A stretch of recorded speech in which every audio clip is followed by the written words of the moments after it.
पहले लेवल की दूसरी इंद्री आंख की इंद्री खोलने के बाद कोई भी जादूगर अपने अंदर के हुनर को जगा सकता था। जिनकी किस्मत अच्छी होती है वो लोग चीजों के अंदर तक झांक पाने की काबिलियत हासिल कर लेते हैं, वरना आमतौर पर दूर तक देखने की काबिलियत, साफ देखने की क्षमता, बारीकी से देखने की कला जैसी चीजें तो हासिल कर ही लेते हैं। वे सभी तरह के हुनर हासिल करने के काबिल हो जाते हैं, लेकिन अगर किसी की किस्मत में पत्थर ही लिखे हों तो वो हमेशा खाली ही रह जाते हैं। हालांकि खाली हाथ रह जाने के बाद भी हौसला हारने की जरूरत नहीं होती। हर जादूगर के पास कुल 5 इंद्रियां होती हैं: मन, आंख, कान, नाक और मुंह। मन की इंद्री के बाद उनके पास 4 इंद्रियां और भी बाकी बचती हैं, और उनमें से हर एक पर काबू पाकर जादूगर खुद को हुनरमंद बना सकता है। अभी तक हर एक जादूगर ने इंद्रियों पर काबू पाकर एक ना एक हुनर तो जरूर हासिल किया था। इसमें भी जिनकी किस्मत बेहतर रही उन्हें 2 अलग अलग ढंग के हुनर भी मिले। हालांकि 2 हुनर हासिल करना सबसे बड़ा मुकाम था। आज तक ऐसा कोई नहीं हुआ जिसने एक इंद्री से 3 या उससे ज्यादा हुनर हासिल किए हों। राज की किस्मत को बुरा नहीं कहा जा सकता। आंख की इंद्री खोलते ही राज को भी हुनर हासिल हुआ। उत्सुकता के कारण राज ने आंख की इंद्री से हासिल हुनर को आजमाना चाहा। ये अंदर तक झांक पाने का हुनर नहीं था, ना ही दूर तक देखने या ऐसे ही कोई हुनर की तरह भी नहीं था जिनके बारे में सभी को पता था। जब राज ने अपने इस हुनर को एक्टिवेट किया तो सारी दुनिया रुक सी गई और फिर एकदम स्लो मोशन में चलने लगी। पर्दे धीरे से उखड़ रहे थे। हवा जमीन पर मौजूद धूल के कणों को हल्के से उड़ा रही थी। सब कुछ राज की आंखों के सामने धीमे धीमे हो रहा था। भले ही ये सब बस 1 सेकंड के लिए ही हुआ हो, लेकिन राज के लिए वो 10 सेकंड के बराबर था। इसके बाद राज को महसूस हुआ कि उसकी दिमागी शक्ति खत्म हो गई है। उसके सिर में अचानक एक जोरदार दर्द होने लगा और स्लो मोशन अपने आप खत्म हो गया। आंख की इंद्री से मिले इस तरह के हुनर को दिव्य दृष्टि कहा जाता था। इस तरह के हुनर की बदौलत दुश्मन की हर हरकत ऐसी लगती थी जैसे वो अपनी ही जगह पर खड़ा हो। इसका असर वाकई जोरदार था। किसी विपरीत परिस्थिति में पासे को पूरी तरह से पलटने के लिए इसका इस्तेमाल बखूबी किया जा सकता था। बस इसमें एक ही कमी थी, इसमें बहुत ज्यादा रक्त और कुंडलिनी की शक्ति और दिमागी शक्ति का इस्तेमाल होता था। शुरुआती दौर में शक्ति की कमी के कारण इसका बहुत ज्यादा इस्तेमाल नहीं किया जा सकता था, और बाद में हुनरबाज होने के बाद शायद ही कोई इस तरह के हुनर का इस्तेमाल करता था। इसी कारण यह हुनर किसी काम का भी नजर नहीं आ रहा था। इसे अच्छा नहीं कह सकते थे तो इसे बुरा भी नहीं कहा जा सकता था। ऐसा कहा जा सकता था कि हुनर जाग जाना अपने आप में अच्छी किस्मत की निशानी थी। आधे से ज्यादा जादूगरों को तो आंख की इंद्री जागृत होने के बाद भी कोई हुनर नहीं मिल पाता था। जब तुमने आंख की इंद्री खोली तो तुम्हें कोई हुनर मिला? वसीम ने पूछा। हाँ, मुझे एक हुनर मिला तो है, लेकिन इसमें बहुत ज्यादा दिमागी शक्ति का इस्तेमाल हो रहा है। राज ने बेमन से मुस्कुराते हुए कहा, जब जब भी तुम इसका इस्तेमाल करोगे तुम्हें खुशी ही मिलेगी। अपनी पहली ही कोशिश में हुनर हासिल कर लेने से शायद अगली इंद्री जागृत होने पर भी तुम्हें कोई ना कोई हुनर मिले। अगर तुम्हें लगता है कि तुम्हारी दिमागी शक्ति काफी नहीं है तो इसे बढ़ाने का कोई ना कोई तरीका ढूंढो। खैर, आज के लिए इतना काफी है। अब अच्छे से आराम करो और आज कोई प्रैक्टिस मत करना। वसीम ने मुस्कुरा कर कहा। राज की ऊर्जा काफी तेजी से घट रही थी। ऐसे में अगर राज प्रैक्टिस करता तो उसे इंटरनेशनल इंजरी हो सकती थी। ठीक है सीनियर, राज ने कहा। हालांकि जैसा कहा जाता है कि चाहत तो है लेकिन कर नहीं सकते, ऐसा ही राज के साथ भी था। राज चाहता तो था कि वो प्रैक्टिस करे, लेकिन वो कर नहीं सकता था। जब राज ने दिव्य दृष्टि का इस्तेमाल किया तो उसकी इतनी ज्यादा ऊर्जा लग गई कि अब उसको नींद के झोंके आने लगे थे। अब वो बस एक बिस्तर ढूंढ रहा था ताकि सुकून से सो सके। ठीक है फिर सीनियर, अब मैं आराम करने जा रहा हूँ, राज ने कहा। राज अपने कमरे की तरफ एकदम थका हारा गया। राज इतना थक चुका था कि उसने अपनी उंगली में कांसे की पुरानी अंगूठी तक नहीं देखी। जैसे ही राज चला गया तो वसीम खिड़की बंद करके गया। इसके बाद उसने छोटी नीली तलवार को धीमे से अपनी उंगलियों के बीच घुमाया। इसके बाद तो जैसे तलवार में जान सी आ गई और वो हवा में उड़कर वसीम के पीछे चलने लगी। आजाद जादूगर लोकेश, वसीम ने धीमी आवाज में कहा। शायद जब वसीम ने लोकेश का नाम पूछा था तभी लोकेश ने अपने कर्मों का नतीजा अपना लिया था। ऐसे में अगर कल को लोकेश का कोई जूनियर या परिवार वाला वसीम को मिलने वाला था तो वसीम को उसकी मदद के लिए हाथ बढ़ाना ही होगा। इसके बाद वसीम सीढ़ियों से नीचे चला गया और पहले तो उसने कुछ जादुई चीजें एक्टिवेट की और उसके बाद शल्य की रक्षात्मक बंदिश भी दोबारा से ठीक कर दी। ये तो हो गया, अब मैं आगे क्या करूं? वसीम ने अंगड़ाई लेते हुए कहा। तभी उसकी नजर दूसरी मंजिल के एसी पर पड़ी। मैंने राज को सोने के लिए तो मना ही लिया है, तो क्या इस मौके का फायदा उठाते हुए मुझे एसी को खोलकर उसके बारे में समझना चाहिए? वसीम ने मनी मन सोचा और एसी खोलने चला गया। दूसरी तरफ छोटा चेतन देहरादून में एक होटल लेकर रहने लगा था। उसे गड्ढे में गिरने वाले हादसे से निकलने में थोड़ा समय लगा था।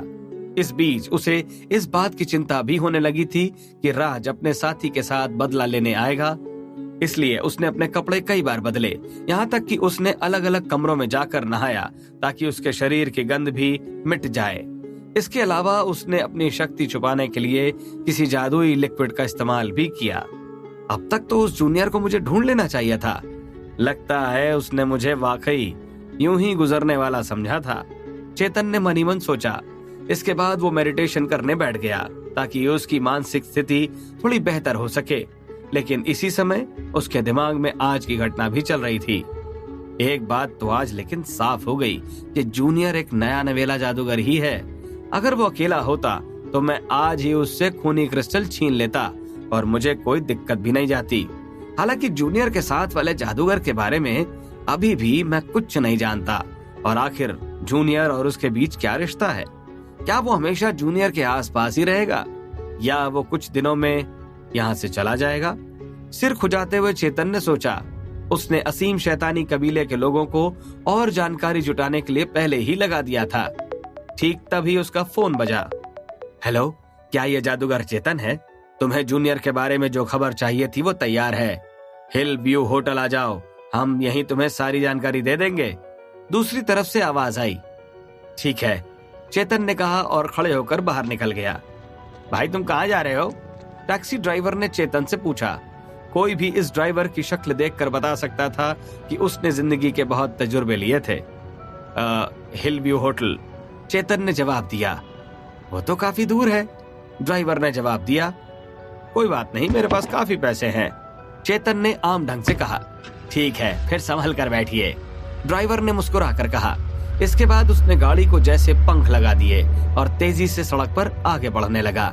चेतन को बैठे बैठे जूनियर नाम के उस जादूगर की बहुत चिंता होने लगी थी। अब चेतन थोड़े दुख में था। भाई परेशान लग रहे हो, मूड बेहतर करने के लिए कुछ गाने सुनना चाहोगे? ड्राइवर ने पूछा। ठीक है, गाने बजा लो, चेतन ने सिर हिलाकर कहा। चेतन वाकई थोड़ा टेंशन में था, इसलिए गाने सुनने से उसे थोड़ा आराम मिल सकता था। लेकिन थोड़ी ही देर में चेतन को अपने फैसले पर पछतावा हुआ, क्योंकि कार का प्लेयर चालू करने की जगह ड्राइवर ने अपना गला साफ किया और खुशी से गाने लगा। असल में ड्राइवर को गाना गाना था, इसलिए वो गा रहा था। ड्राइवर का चेहरा इतना संगीन था कि अगर वो ऐसे ही गाना गाते तो भी थोड़े ठीक लगते, लेकिन वो लड़कियों के आइटम नंबर गा रहा था। कोई सोच भी नहीं सकता था कि इतना संगीन व्यक्ति इस तरह के गाने भी गाएगा। हालांकि उसे भी शायद किसी ने ऐसा नहीं बताया था कि वो बहुत बेकार गाता है। गाना गाते हुए वो ड्राइवर अपनी ही पसंद के आइटम नंबर एक के बाद एक गाता गया। हालांकि इस सब में ड्राइवर को दोष नहीं दिया जा सकता था।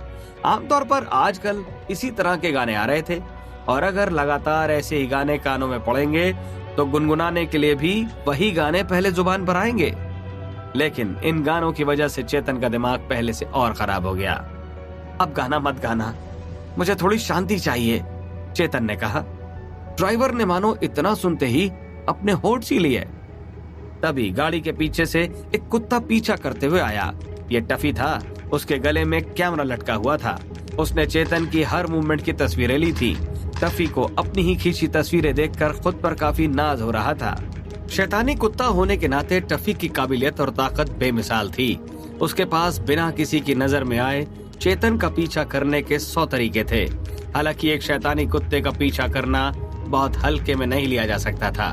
अभी थोड़ी देर में एक बात सबके सामने आने वाली थी कि चेतन को आखिर किस तरह की जानकारी राज के बारे में मिलने वाली थी और अब वो आगे क्या करने की सोच रहा था। कुछ और तस्वीरें लेने के बाद टफी घर की तरफ वापस निकल पड़ा। कुछ ही देर में टैक्सी हिल व्यू होटल के सामने रुक गई। चेतन ने टैक्सी का किराया दिया और जल्दबाजी में टैक्सी से बाहर निकल गया। इसके बाद वो हिल व्यू होटल के पास एक इंटरनेट कैफे पर आया, जहां उसे असीम शैतानी कबीले के लोग मिलने वाले थे। क्योंकि शाही शेर आजकल असीम शैतानी कबीले के नाक पे दम करके रखा था, इसलिए असीम शैतानी कबीले के मुखबिर आजकल ज्यादा सुरक्षा का ध्यान रखते थे। उन्हें डर था कि शाही शेर को अगर धोखे से भी उनके गड्ढे का पता चल गया तो पूरी शाखा तबाह हो जाएगी। कैफे में जाकर चेतन ने कंप्यूटर खाली देखा और बैठ गया। बस जूनियर से जुड़ी हमारे पास यही जानकारी है, तो मैं थोड़ा संभल कर रहना चाहिए। धोखे से भी शाही कबीले के हाथों पकड़े मत जाना। उनके पास हमारे कबीले की बहुत सारी जानकारी पहुंच चुकी है। करीब आधे घंटे बाद चेतन के बगल वाले कंप्यूटर वाले ने एकदम धीमे से फुसफुसाकर कहा। इतना कहते ही उस आदमी ने चेतन की तरफ एक पेन ड्राइव बढ़ाई। चेतन ने चुपके से ये पेन ड्राइव ले ली। करीब आधे घंटे बाद वो उठा और कैफे के बाहर चला गया। उसके आने से उसके जाने तक उसने एक बार भी अपने बगल में बैठे आदमी को देखा तक नहीं। अगर इस समय शाही शेर उनके पीछे ना होता तो चेतन को ये जानकारी लेने के लिए इतने पापड़ नहीं मिलने पड़ते। क्या चेतन को राज की सारी खबर मिल जाएगी? अब चेतन राज को पकड़ने के लिए अगला कौन सा पैंतरा अपनाएगा?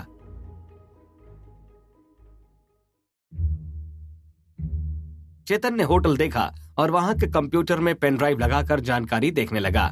अब बस उसके सामने जूनियर के पिछले कुछ सालों के कच्चा चिट्ठा खुलने वाला था। उसने शुरू से शुरू किया और कुछ भी जरूरी छूट जाने के डर से एक एक अक्षर ध्यान से पढ़ लिया।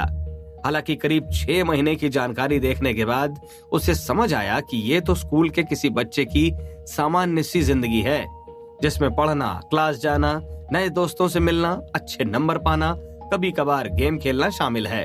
सबसे ज्यादा उसे जो चीज पसंद है वो है किराए की किताबों की दुकान जाकर मुफ्त में किताबें पढ़ना। हालांकि चेतन को कुछ भी अपने काम का नहीं मिला। उसे लगा जैसे खुफिया विभाग ने उसे बेवकूफ बनाया हो। उसने सोचा कि शायद कोई उसके साथ मजाक कर रहा था। किस्मत से उसने अपनी गाड़ी जारी रखी और पिछले महीने तक की जानकारी तक पहुंचा। तब उसे कुछ संदिग्ध दिखाई दिया। असीम शैतानी कबीले के खुफिया विभाग की जानकारी के हिसाब से जादूगरों के एक छोटे से गुट ने जूनियर के बारे में जानकारी जुटाने की कोशिश की थी। हालांकि उस गुट का लीडर, जिसका नाम कलंदर था, वो रहस्यमयी ढंग से मारा गया और ये मामला भी खत्म हो गया। असीम शैतानी कबीले की रिपोर्ट के हिसाब से कलंदर की तलाश अंडरग्राउंड रास्ते में मिली। उसके शरीर को किसी महारथी ने कई टुकड़ों में काट दिया था। कलंदर का कातिल कोई गोरा सन्यासी ठहराया गया, जिसको अभी कैद करके रखा है। बस चेतन को असीम शैतानी कबीले के डेटाबेस में इतनी ही जानकारी मिली। सभी ने गुप्त ढंग से जितना बन पड़ा उतनी जानकारी लाकर दे दी थी। लेकिन ये महीने भर पहले तक की कहानी थी, जिसकी मदद से कोई खास सुराग जुटा पाना कठिन था। अब इसके बाद की कहानी पढ़ने का समय था। इसके बाद जूनियर, शाही शेर, शाही जूनियर चंद्र कबीले के हादसे में एक साथ आए। हाईग्रीव के दुष्ट इरादों का विरोध करते हुए उन्होंने खूनी क्रिस्टल को हाईग्रीव की गिरफ्त से छीन लिया। इन्हीं 2 घटनाओं में जूनियर की वो झलक देखने मिली जहां वो सामान्य लड़कों जैसा नहीं दिख रहा था। चेतन को कुछ समझ में नहीं आ रहा था, इसलिए वो गहरे ख्यालों में डूब गया। चेतन ने कलंदर और बाकी राज के दुश्मनों से बचे पहले लेवल के 2 या 3 इंद्री खोल चुके लोगों का एक गुट बनाने का सोचा, ताकि वो उनकी काबिलियत का इस्तेमाल करके राज के खिलाफ मोर्चा खोल सकें। हालांकि इस गुट का इस्तेमाल करने के बाद भी राज के साथ मौजूद सीनियर से निपटने का चेतन के पास कोई तरीका नहीं था। लेकिन नहीं, चेतन कुछ भूल रहा था। वो सलोनी के बारे में भूल रहा था। उसने सलोनी को जूनियर के घर जाकर खूनी क्रिस्टल लाने का काम सौंपा था। लेकिन जब से चेतन को पता चला कि जूनियर के साथ एक ताकतवर सीनियर और भी है, तो इस बारे में सलोनी को पता होना भी जरूरी था। ऐसे में अगर सलोनी ने चुपके से जूनियर के घर में घुसकर खूनी क्रिस्टल चुराने की कोशिश की होगी तो उसे बांधकर उस सीनियर ने उसकी बहुत पिटाई की होगी। शायद उसे तहखाने में बांध कर भी रखा हो और उस पर तमाम तरह के अत्याचार किए जा रहे हों। ऐसा सोचते ही चेतन ने तुरंत ही अपना फोन निकाला और सलोनी का नंबर डायल किया। चेतन बस सलोनी के फोन उठाने का इंतजार करने लगा। आप जिस व्यक्ति को कॉल कर रहे हैं वो अभी उपलब्ध नहीं है। फोन लगाने पर आई आवाज से चेतन दर्दनाक सच्चाई से मुंह नहीं मोड़ सकता था। चेतन को अभी भी यकीन नहीं था कि सलोनी ने इतने जल्दी काम शुरू कर दिया था। जिस हाथ में चेतन फोन पकड़े था वो कांपने लगा। उसे लग रहा था कि उसे सलोनी को ढूंढकर उसे वापस लाना चाहिए।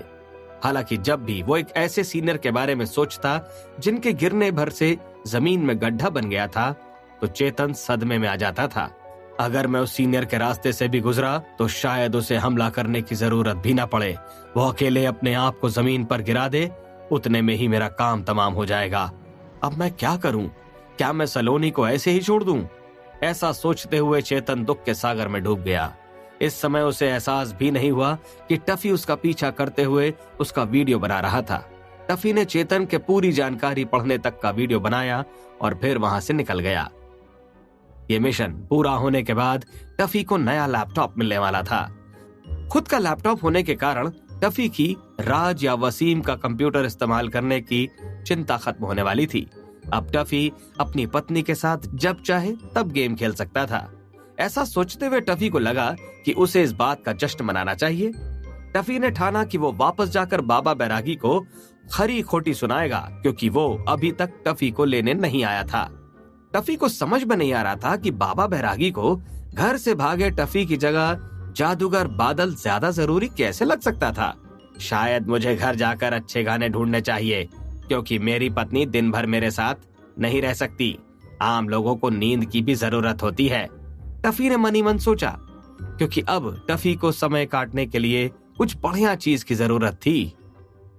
इस समय शल्य के घर में वसीम के चेहरे पर स्क्रीन का रिफ्लेक्शन पड़ रहा था, जिसमें एसी के बारे में जानकारी खुली थी।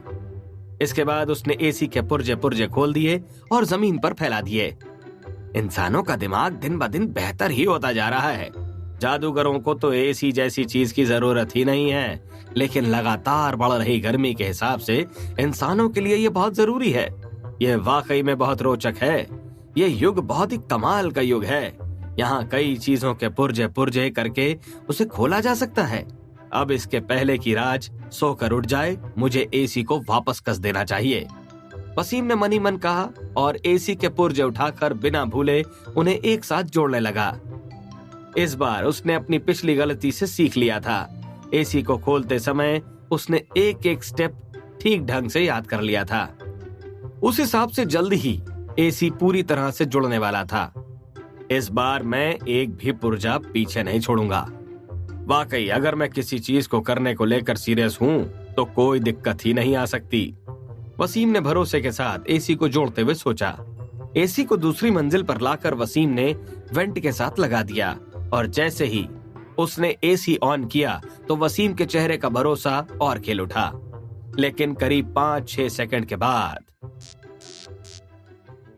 शॉर्ट सर्किट होने की जानी पहचानी आवाज सुनाई दी और इसके तुरंत बाद काला धुआं निकलना शुरू हो गया। एसी बहुत ज्यादा गर्म होकर चल गया था। वसीम ये देखकर हैरान रह गया और उसने तुरंत एसी का प्लग बाहर निकाला। आखिर इसके साथ ऐसा क्यों हुआ?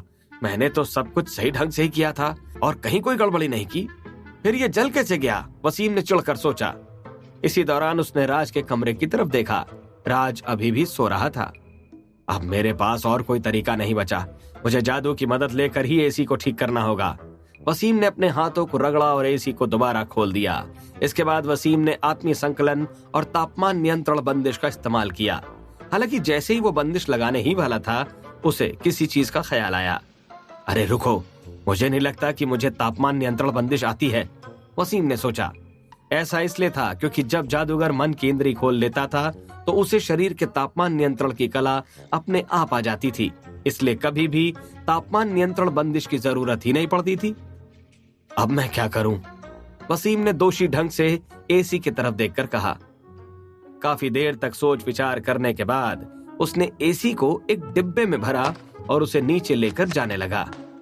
इसके बाद वसीम ने पेड़ की एक डाल ली और उसे तलवार के आकार में बदला।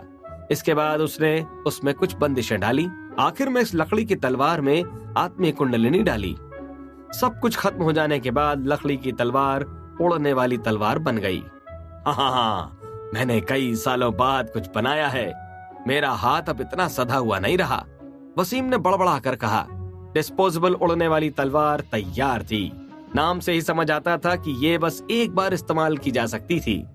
इसके बाद वसीम ने एसी का डिब्बा उड़ने वाली तलवार पर रख दिया। फिर तलवार को उसके काम पर छोड़कर वसीम ने तलवार नियंत्रण कला का इस्तेमाल किया। तलवार हवा में उड़ी और आसमान में बहुत ऊंचा जाती गई। बहुत ऊपर जाने के बाद वो बर्फ की बन गई। हालांकि इससे तलवार की रफ्तार में कोई कमी नहीं आई। इसके बाद वो अंतरिक्ष में पहुंच गई। जब तक तलवार की आत्मिक कुंडलिनी की शक्ति खत्म नहीं हो जाती, तलवार किसी तारे से टकरा नहीं जाती, ब्लैक होल में नहीं चली जाती या ऐसे ही किसी खतरे से उसका सामना नहीं हो जाता, तब तक वो रुकने वाली नहीं थी। ये पृथ्वी का पहला एसी था जिसे अंतरिक्ष की यात्रा मिल रही थी। हालांकि एसी के पहले ये सौभाग्य एक राजा, 3 मशीनी बड़े सांप, 2 मशीनी हाथियों को भी मिल चुका था। ये वसीम की चौथी डिस्पोजेबल तलवार थी जिसने अंतरिक्ष की यात्रा की थी। सामानों को अंतरिक्ष में भेजने का वसीम के पास पुराना तजुर्बा था। वसीम तलवार की रफ्तार इस ढंग से मैनेज करता था कि पृथ्वी के वातावरण से निकलने पर उसमें विस्फोट भी नहीं होता था। तलवार और उसमें बंधा सामान कभी भी पृथ्वी पर वापस नहीं लौटा था। सब कुछ निपटाने के बाद वसीम ने माथे से पसीना पोंछा। फिर वो वापस दूसरी मंजिल पर आया जहां एसी लगा हुआ था और उसने वहां भ्रम के जादू से एसी बना दिया। इसके बाद वसीम ने वेंट का भ्रम भी बना दिया और उसे उसकी जगह पर फिट बैठा दिया। अब ठीक है। अब कुछ दिनों में मैं पहाड़ी महारथियों में किसी को पैसे के बदले एसी लगाने को कह दूंगा। अभी के लिए इससे काम बन जाएगा, वसीम ने हंसते हुए सोचा। वो यही उम्मीद कर सकता था कि राज को इस बात का एहसास न हो पाए। हालांकि वसीम का भ्रम जादू बहुत ही ऊंचे दर्जे का था, तो उसे चकमा देना आसान नहीं था। हालांकि भ्रम का जादू करने के बाद वसीम को थोड़ा अफसोस जरूर हुआ। इसके बाद वो लैपटॉप उठाकर तीसरी मंजिल पर चला गया। हालांकि तीसरी मंजिल पर पहुंचते ही उसकी नजर टीवी पर पड़ी, जिसे देखकर कि उसकी उंगलियों में खुजली होने लगी। ठीक है, मैं चाहे 1 खोलूं या 2, बात तो एक ही है। ज्यादा से ज्यादा मुझे हर चीज नई खरीदनी होगी। 3 मिनट बाद वसीम ने दांत पीसते हुए कहा। इसके बाद वसीम का चेहरा खुशी से खिल उठा और उसने टीवी खोलना शुरू कर दी। इस समय भी राज आराम से सो रहा था। बहुत ज्यादा दिमागी शक्ति का इस्तेमाल करने के कारण आज राज की गहरी नींद लगी थी। तभी राज के सिर के ऊपर एक काला बिंदु दिखाई देने लगा। ये बिंदु तुरंत ही बड़े काले गोले में बदल गया, जिसमें से बहुत ज्यादा शक्ति निकल रही थी। आखिर राज अब किस खतरे में पड़ गया था? क्या ये चेतन की कोई साजिश थी